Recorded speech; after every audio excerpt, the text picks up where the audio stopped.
Tell you about the other side, about a place that ain't all pretty ass rainbows and motherfucking butterflies. I'm telling you, when you realize it sticks out like a torch in the night before you realize.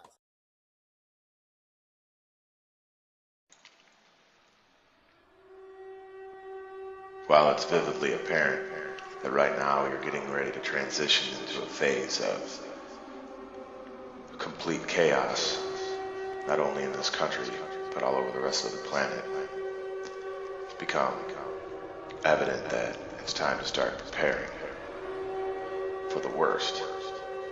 Of course, we can hope for the best.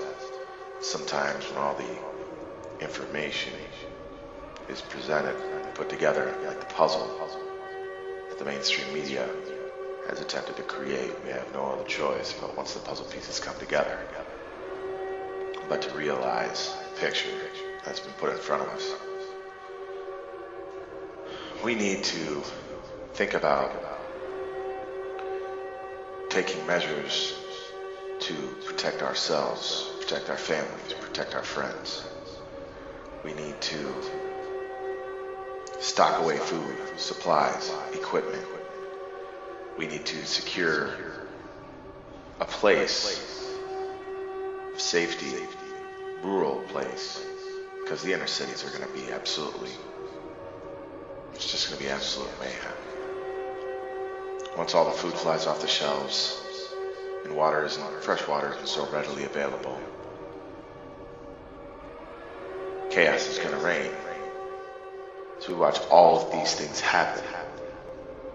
Still, you choose to sit in your living room, staring with that blank, dead stare at your reality shows,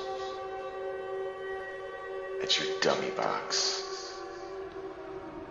the tube that without it you wouldn't have experienced anything in your whole life, because your whole life has been nothing more than a chain of experiences had by vicariously living through other human beings on the boob tube, the centerpiece of your living room, what used to be the fireplace where families would commune because of its warmth, now has been replaced by the television.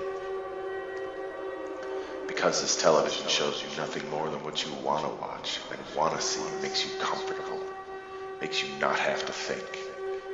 It also maintains the ability for you to play video games through it and train your children on how to become murderers and warmongers themselves by desensitizing them to the acts of war, turning it into a game instead of turning it off and teaching your children something of real value. It becomes the new babysitter, because our economy has gotten to such a point that people are happy to work 50, 60 hours a week, both parents in the same home, to where they have no more time for their kids, and that we can't focus on teaching our children the right things. Don't have a problem putting our children in schools with teachers that we've met once, who we haven't even really done background checks on ourselves, who we haven't grilled ourselves to make sure that we're even teaching our children the right things.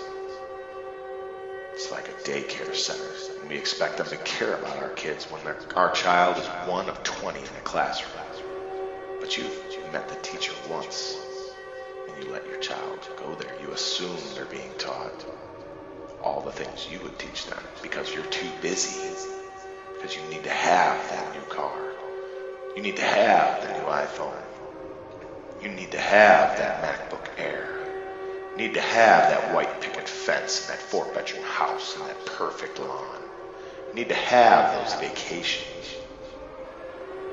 You don't need to have because it doesn't cost you anything and it doesn't fit into the paradigm that mainstream media feeds you 24/7. You don't need to have any real family.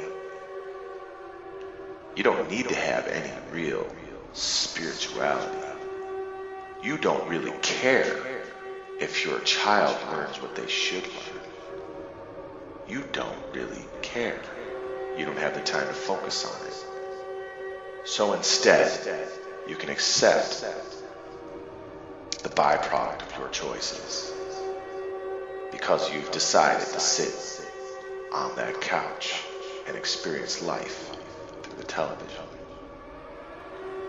Because you've decided that you believe the story you're being fed through that television. Like everybody else believes the story. You've played a role. You are the robot. Or are you? People, we need to wake up. The end of this is coming very soon. And if we don't start doing things now to prepare ourselves and our families to withstand the pressures that are coming, it's no longer an if. It is a certainty that you and your family will be put in the uncomfortable position of having to figure out how to feed yourselves when you can't run to the local grocery store and fill up a grocery cart for a few months. How are you going to feed yourselves? Do what's best for your family. Prepare. Just prepare. To be aware is to be alive.